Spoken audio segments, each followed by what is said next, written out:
Hi there, Sunitha. This is Michael Buckoff from BetterTOEFLScores.com, and let's take a look at what you wrote. So you're doing one of my practice essays at Better TOEFL Scores and one of my password-protected pages. So let's take a look at your question. So you say, "Hey Michael, I'm submitting an essay. Please evaluate it when you have time." Here we go. Your question is, some people believe that university students should be required to attend class. Others believe that going to classes should be optional for students. Which point do you agree with? Use specific reasons and details to explain your answer.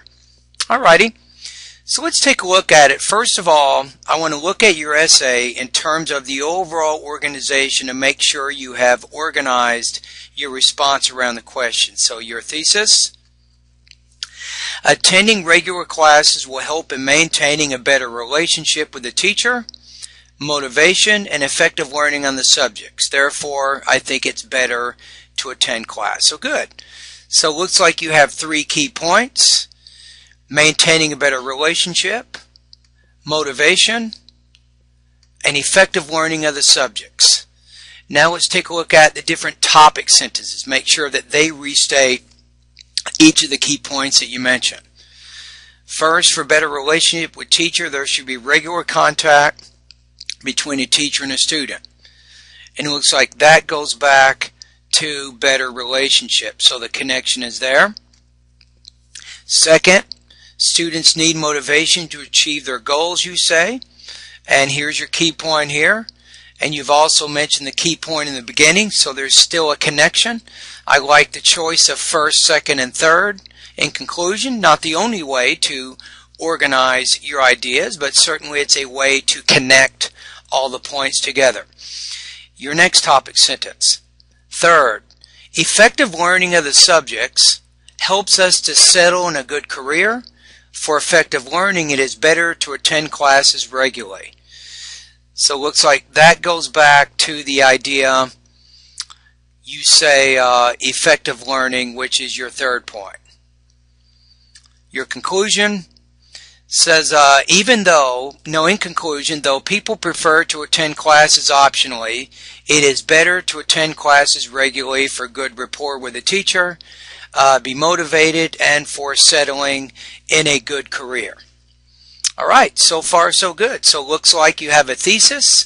You have clearly stated topic sentences which basically set the purpose of each paragraph. The topic sentences and the thesis, they directly go back to the question that you're being asked, so you have directly addressed the writing task, which is good. Now let's take a look at your vocabulary. Let's look at your grammar. Let's look at your development, details, all of those kinds of things. Okay, probably in the beginning, you don't need to say that. You can probably just say this. University students should be required to attend classes. However, classes are conducted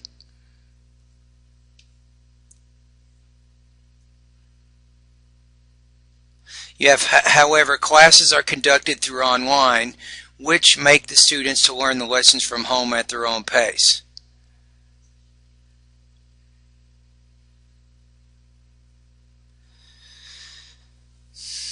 Yeah, I'm not sure about this idea here.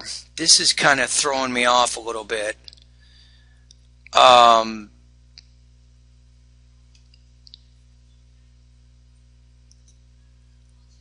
Yeah, this idea is throwing me off. I'm not sure what you're trying to do with this. Are you saying that even though some classes are conducted online, students should still be required to attend class?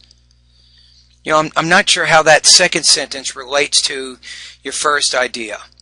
So this is not doing you very well here. It's weird. I don't know why you would put that in there. It kind of disrupts the overall unity of that first paragraph. But let's keep going. Attending regular classes will help in maintaining a better relationship with the teacher. It will help in providing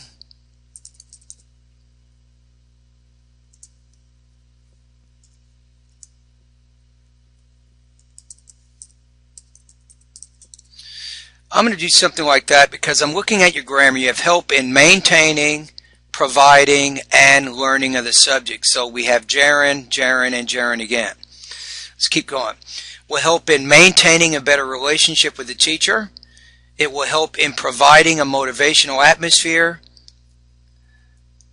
It will help, actually should say by here.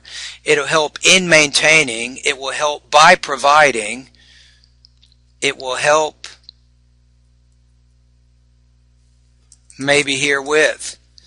So let's look at the whole thing again. So it will help in maintaining a better relationship with the teacher by providing a motivational atmosphere and with effective learning of the subjects. Therefore, in my opinion, I think it is better to attend class. Again, you said in your opinion. You don't have to say it's in my opinion. So it is better to attend classes. First, for better relationship with, I'm going to put in the word the, for better relationship with the teacher, there should be regular contact between a teacher and a student.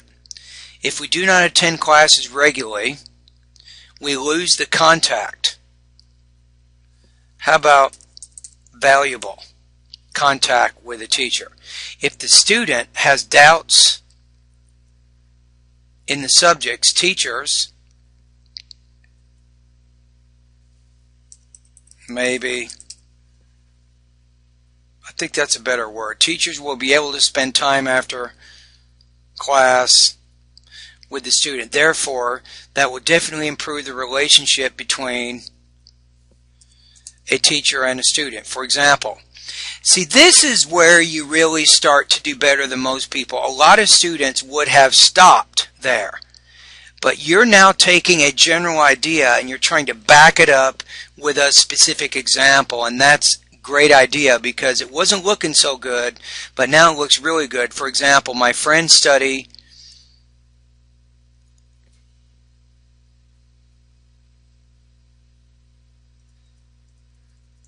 How about my friends study online and they are not able to communicate with the teacher? Because of a lack of communication, the students lack proper guidance. Too many shorter sentences here. How about this? Which? There. So because of a lack of communication, the students lack proper guidance, which makes them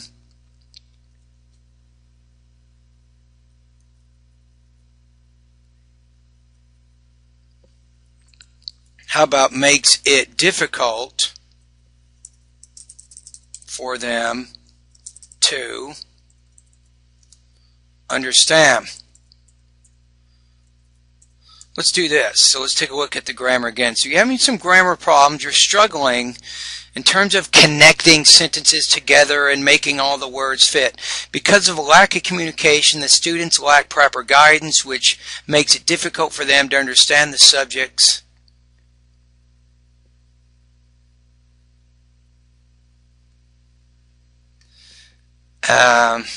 Maybe how about and thereby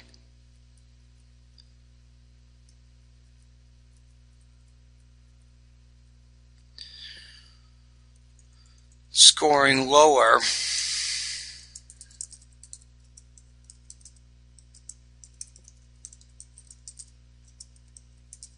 and assignments. Maybe that'll work. So we have spent a lot of time on this one sentence here. Because of a lack of communication, students lack proper guidance, which makes it difficult for them to understand the subjects. And, I don't think you need to say and there. How about here? Thereby scoring lower on their exams, quizzes, and assignments. Maybe therefore is going to work better. Therefore scoring lower. Okay, so far. So we've made a few word choice, some grammatical corrections. We've combined some sentences. Let's go to the next paragraph. Second, students need motivation to achieve their goals. Teachers and parents motivate them to be successful. Attending classes regularly will motivate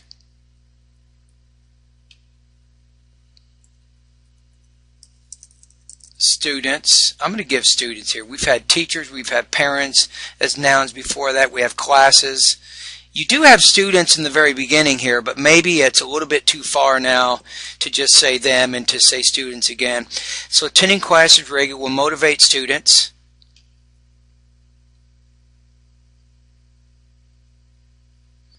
by competing with other students in the class. If you said students,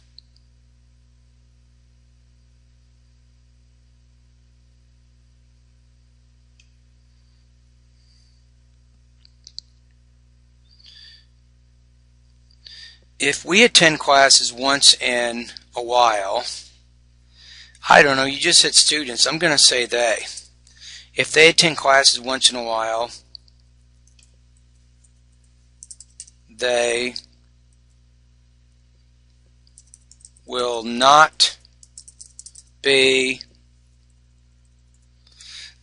aware of, how about other students' ability. So I think you're a little bit too wordy there. Okay, I'm going to say they here. I'm saying they because you said students here, which to me is a third person plural. For example. Now you said for example before. Let's give you another word here. How about, you could say for instance, but have you used this one? Not a lot of writers do that. So case in point.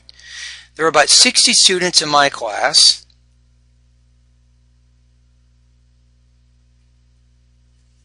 Comma. About 40 of whom. I'm combining because your grammar sometimes is a little bit too simple. This way you avoid having two really short sentences. Case in point, there are about 60 students in my class, about 40 whom compete for an all India examination for doing post-graduation. How about, let's do this, post-graduation scholarship study. Can we do that? Take a look at it again. Case in point, there are about 60 students in my class, about 40 of whom compete for an all India examination for doing post-graduation scholarship study. Our teachers motivated, but you are using are before, are in compete, so I think present tense is better. Our teachers motivate us by conducting classes and tests on weekends which help us to approach the exam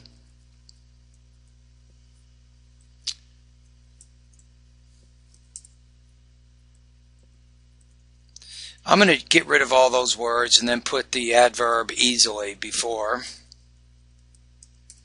Probably a little bit better there, make it a little bit more concise. So we go back. Our teachers motivate us by conducting classes and tests on weekends which help us to approach the exam easily. We all diligently, you might say thus as cause-effect because of these things happening. Therefore, thus, we all diligently are preparing for the exam. Now, when I came to know one of my classmates was sleeping only for 2 hours a day, I was motivated to work even harder. This motivation made me an All India rank holder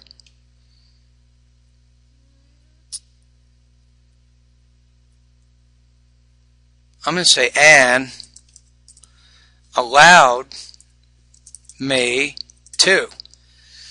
Let's go back here. Thus, we all diligently are preparing for the exam. When I came to know one of my classmates was sleeping only for 2 hours a day, I was motivated to work even harder. I don't know. See, this present and past thing is killing me here. It's interfering in your meaning. Sometimes it's difficult for me to find out, is this happening to you right now as you're writing this? Is it something that happened clearly in the past? So because of the choice, your verb tense form choices are confusing me a little bit. So maybe the whole paragraph should be changed, at least when you get into the case in point.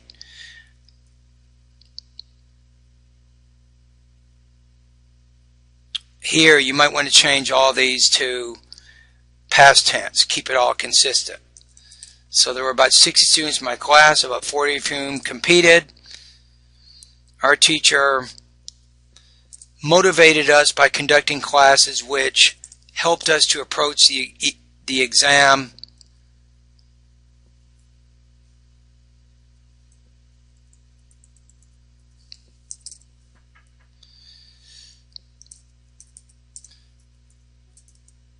so to easily approach the exam. Hold on.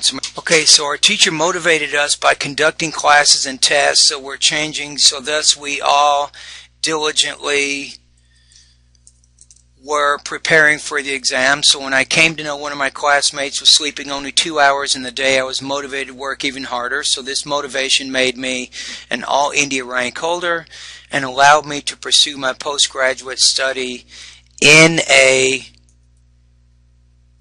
reputed, I'm going to give you, I think that's the wrong word there. How about well respected university?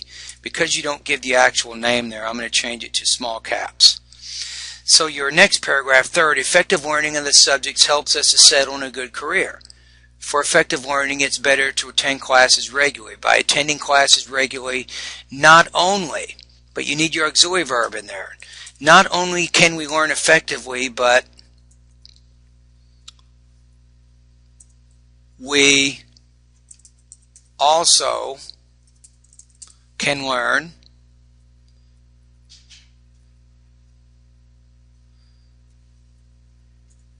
so not only can we learn effectively, but we also learn to be punctual. For maintaining good attendance, we need to be punctual. Since, no comma, since attendance also helps us to maintain good grades in the universities,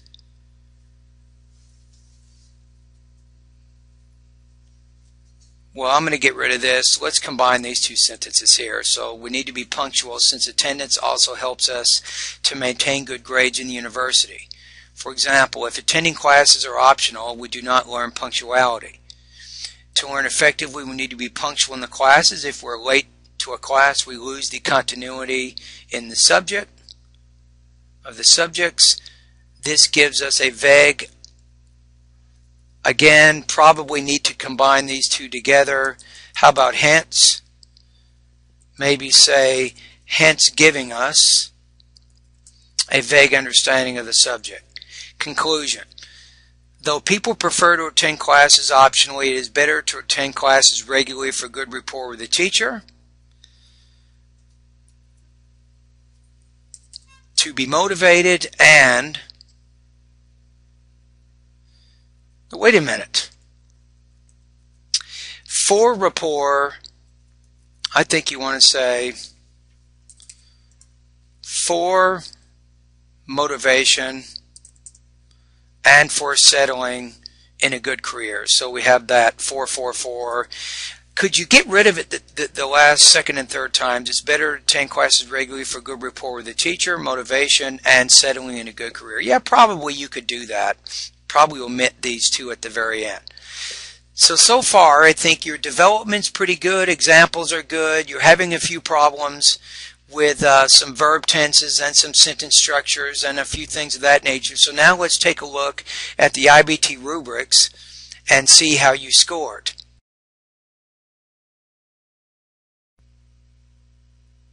Hi there. Let's take a look at what score you will get on this one. So let's take a look at score 5 out of 5, which is 30 out of 30. So the essay largely accomplishes all the following. Effectively addresses a topic and task, is well organized and well developed using clearly appropriate explanations, exemplifications, and or details. The first paragraph, that one idea after the first sentence kind of threw me off a little bit, but overall displays unity, progression, and coherence. I'm going to say yes. Displays consistent facility in the use of language, demonstrating syntactic variety, appropriate word choice, and idiomaticity, though it may have minor lexical or grammatical errors. I think this is probably going to be a bit of a problem for you, at least to get the perfect score. I think you saw some of the corrections I made in the essay. I combined some of your sentences, which means your syntactic variety might not be as good as it could be. So go back to my TOEFL grammar lesson. I think I want to say TOEFL grammar lesson 1. It talks about syntactic variety in that lesson. I think you need to watch that video and take a look at that, and then go back and think about your writing and try to do a little bit better there. So you're making sometimes too many of the longer, shorter type sentences. So I think you can definitely improve a little bit in that area. But having said that, though, you've done very well in all of these areas, I think, except for the grammar areas of your writing. So probably I think it fits better your score here for 4. It says the essay will probably have noticeable minor errors in structure, word form, or use of idiomatic language that do not interfere in meaning. Sometimes maybe there's a better word you can use, or you're missing a word, or you could combine ideas together, or you might have a fragment in there here and there. But overall, it's pretty good. So I'm going to give you a score on this one. I'm going to say maybe 4.3 or so out of 5. I think it's definitely a little bit better than 4, but it's not 5 yet. All right? Well, thank you for submitting the essay, and good luck to you.